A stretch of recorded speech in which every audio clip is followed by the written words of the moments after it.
Good morning students. आज की इस वीडियो में हम लोग शॉक थेरेपी के बारे में पढ़ेंगे। First chapter the end of bipolarity जो हम पढ़ रहे थे, उसमें रशिया के डिसइंटीग्रेट होने के बाद वहाँ पे जो इकॉनमी थी, सोशलिस्ट इकॉनमी, उसको चेंज करके कैपिटलिस्ट इकॉनमी को लाने की कोशिश की गई। इस प्रोसेस को शॉक थेरेपी का नाम दिया गया है। So transition from authoritarian socialist system to the capitalist system is known as the shock therapy. Basically shock therapy was influenced by the world bank and the IMF, Indian monetary fund. ये जो shock therapy है, ये world bank और Indian monetary fund, जो दो international organisation थे और जिसमें USA का इन्फ्लुएंस था, वो सारी कंट्रीज़ में कैपिटलिस्ट सिस्टम को इस्टेब्लिश करने में हेल्प कर रही थी और उनको मॉनेटरी पैसे के रूप में हेल्प प्रोवाइड कर रही थी। अब कैपिटलिस्ट सोसाइटी बनने से क्या हुआ कि private ownership was the dominant pattern of the ownership of property.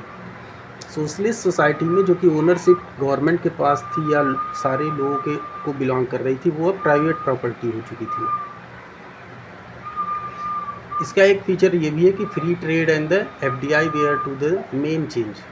Free trade यानी दो कंट्रीज़ के बीच में अब एक फ्री ट्रेड एग्रीमेंट होने लगे, मुक्त व्यापार समझौता, और फॉरेन डायरेक्ट इन्वेस्टमेंट FDI जो थी, उसके थ्रू इकॉनमी को आगे बढ़ाने की कोशिश की जाने लगी।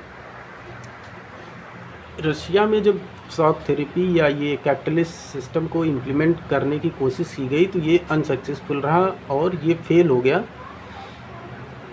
क्योंकि इसको लाने के पीछे जो मकसद था कि कंज्यूमर्स जो हैं वो बढ़ेंगे, कंजम्पशन बढ़ेगा, लेकिन ऐसा कुछ हुआ नहीं। So consequences of the shock therapy failed to the promise utopia of the mass consumption. ऐसा लगता था कि कैपिटलिस्ट सिस्टम को अपनाने से मास कंजम्पशन बढ़ेगा, लेकिन ऐसा हुआ नहीं। रशिया में जितने भी स्टेट और गवर्नमेंट के कंट्रोल ऑर्गेनाइजेशन, इंस्टीट्यूशंस थे, इंडस्ट्री थी, वो सब सेल आउट कर दी गई और इन सेल आउट होने की वजह से पूरा सिस्टम कोलैप्स कर गया।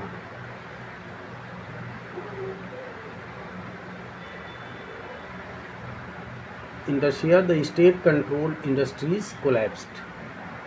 और बड़ी बड़ी इंडस्ट्रीज जो कि स्टेट कंट्रोल कर रहे थे वो सारे ख़त्म हो गए, उनको एकदम कम पैसे के दामों पे बेच दिए गए प्राइवेट लोगों को।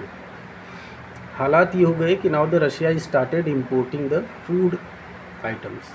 और रशिया में जो कलेक्टिव फार्मिंग हो रही थी स्टालिन के समय में, कलेक्टिवाइजेशन, वो भी ख़त्म हो गया, और जिससे फूड सिक्योरिटी जो एक मेन इशू है वो समाप्त हो गया और रशिया को फूड आइटम भी इंपोर्ट करना पड़ा। इस तरह से शॉक थेरेपी जो इम्प्लीमेंट करने की कोशिश की गई वो पूरी तरह से फेल हो गई। इसके साथ साथ democratic institutions was not given the same attention. Socialist जो सिस्टम है उसको ख़त्म होने के बाद डेमोक्रेटिक वे में चीज़ों को इस्टेब्लिश करने की कोशिश की गई, लेकिन वहाँ पे इंस्टीट्यूशन को इस्टेब्लिश नहीं किया गया। और इसका रिज़ल्ट ये हुआ कि there was a strong executive president appointed. जितने भी सोवियत ब्लॉक से कंट्री अलग हुए, वहाँ पे एक सिंगल पर्सन प्रेसिडेंट अपॉइंट हुआ, जो कि एक स्ट्रॉन्ग एग्जीक्यूटिव के रूप में काम कर रहा था। सारे मैक्सिमम पावर जो थी उसी के हाथ में कंसंट्रेटेड कर दी गई। इसका रिज़ल्ट ये हुआ कि कोई भी अपोनेंट या अपोजिशन पार्टियां नहीं बची बहुत सारी कंट्रीज़ में जो सोवियत ब्लॉक से अलग हुए थे, और प्रेसिडेंट ही उसको कंट्री को रन कर रहा था। और कई सारे कंट्रीज़ में वो प्रेसिडेंट 10 सालों के लिए, 20 सालों के लिए continuous same person was working as a president. Judicial system was not independent and it was yet to be established. एक जो जुडिशियल सिस्टम एक मेन फीचर है इंडिपेंडेंट जुडिशरी इन डेमोक्रेसी, वो सिस्टम भी इस्टेब्लिश नहीं हो पाया और इन सारी कंट्री में उसको अभी भी इंतज़ार था कि एक free and fair judicial system, independent judicial system establish हो सके। डिसइंटीग्रेशन के लगभग 10 सालों बाद, after the 10 years of independence, 2000 से most of them countries started reviving. 10 साल लगे बहुत सारी कंट्रीज़ को रिवाइव होने में, ख़ास तौर से रशिया को, जो कि लीडर था इस सोवियत ब्लॉक का। और इसके रिवाइवल के मेन कारण ये थे कि अब इन सारे कंट्रीज़ ने अपने यहाँ जो नेचुरल रिसोर्सेज हैं, यानी कि नेचुरल ऑयल और नेचुरल गैसेस, उनको दूसरे कंट्रीज़ में सेल आउट करना शुरू किया, एक्सपोर्ट करना शुरू किया और उससे इनको इकोनॉमिक बेनिफिट होना शुरू हुआ। और जो भी सोवियत ब्लॉक के countries natural gas oil sell out नहीं कर रहे थे, एक्सपोर्ट नहीं कर पा रहे थे या उनके पास नहीं थे, उनको उस पाइपलाइन के थ्रू जो कि उनकी कंट्री से जाता है, जो रेंट मिल रहा था, उसके हेल्प की वजह से इकोनॉमिक रिवाइवल की स्टार्ट हुई।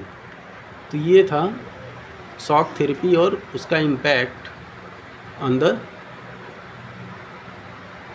Russia and the other countries after the disintegration of the Soviet union.